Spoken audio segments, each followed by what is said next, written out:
Welcome back to Sports Talk ATL. I am Chase Earl, joined by Jake Gordon. Thank you guys so much for joining us on this Wednesday evening. We are wrapping up our show talking SEC Media Days. Yesterday, we talked about Brian Kelly. Today, we're talking about Kirby Smart. He said something about the schedule, Jake. His Georgia schedule is supposed to be very weak. On paper, looks very weak. I mean, I'm not going to lie. I know they were supposed to play Oklahoma. But as I said in multiple segments on this show, what did you think Georgia was going to do to Oklahoma? They were going to smoke them. So does it really matter that they're playing UTSA or whatever instead? I don't think so. Hey, respect UTSA, by the way. They were good last year. They won a bowl game. They might be better. They might be better than Oklahoma. Really? Yeah, so here's my thing. Number one, I don't like watching, easy games. I like the big games. I get up for the big games. It gets you a little energy on a Saturday. When we got a big matchup, especially like that Oregon game last year, I was up for that. I was so excited. I love playing a big opener, and it's disappointing when we don't. But I think a lot of the things that, or something that Kirby Smart does not get enough credit for too, is he says a lot of the right things in terms of, if somebody says, "Hey, how do you feel about your schedule?" He's not going to disrespect his opponents. He's not going to say anything provocative. Easy, simple enough. He says, "Come play it." And I think a lot of people really underestimate how tough it is to win as many games in a row as Georgia has. I think they're at 27 right now, yes, because they lost to Bama in the SEC championship, or it would be 27. So the thing is, yeah, you have a tough schedule. You don't have the hardest schedule in the world, and honestly, the home slate's pretty terrible.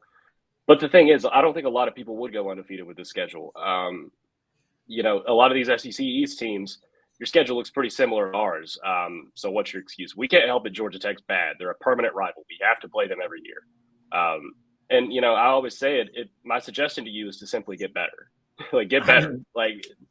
The SEC East is definitely down outside of Georgia and Tennessee. But what all the only SEC East teams will point at is, we have to play the number one team in the country. Well, what do you want us to do about that? We can't play ourselves. You want us? Well, we play ourselves in practice. You want to see that? You want us to line up? We just had the spring game. So that's where a lot of the problem stems, and everyone's strength of schedule in the East is harder because they have to play Georgia. Well, like you said, get better.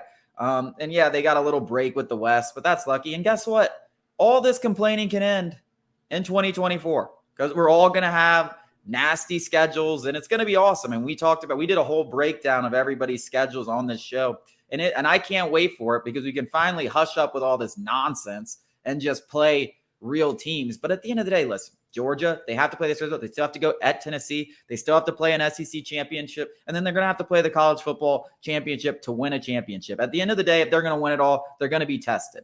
Yes, might they have a little easier pass?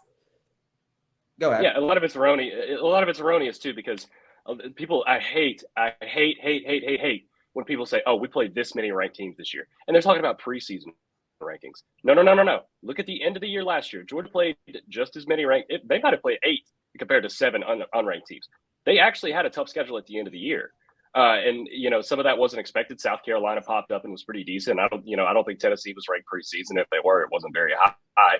LSU, another team that kind of came out of nowhere. They would have played a ranked team in the SEC championship, but that's not really the point. The thing is, we don't know how these teams are going to look. Some of them may be good. So, Florida could be completely terrible. Florida could come out and win 9 games. I don't know. They might be decent. I guess we'll see. But I think it's just ridiculous to complain. It's just that part of the college football cycle to where nobody has anything to talk about. So we're talking about schedules. And, at the end of the day, like you said, winning 15 in a row, I don't care who you're playing. That's a tall task. If you go undefeated any season, doesn't matter. No, even your regular season. I don't care if your schedule looks like that. It's not easy to do. You still have to go on the road and beat teams in the SEC. You still have to play teams like South Carolina who are expecting bigger things this year. You have to go on the road to Neyland, one of the hardest places to play. You still have to play a rival in Florida who is hungry to prove themselves. And then you still have to play an SEC championship game against the winner of the Western Conference, which is the hardest division in football. You go undefeated. Who cares? You belong there. Yeah. It's that Michigan simple. opens with UConn and Hawaii, and the only tough game they play is the end of year against Ohio State. But everybody gives them a pass. So, because they're in the Big Ten, they don't care. They haven't won. It doesn't matter. That wraps up our show for this evening. Thank you guys for joining us. We'll be back with you on Thursday.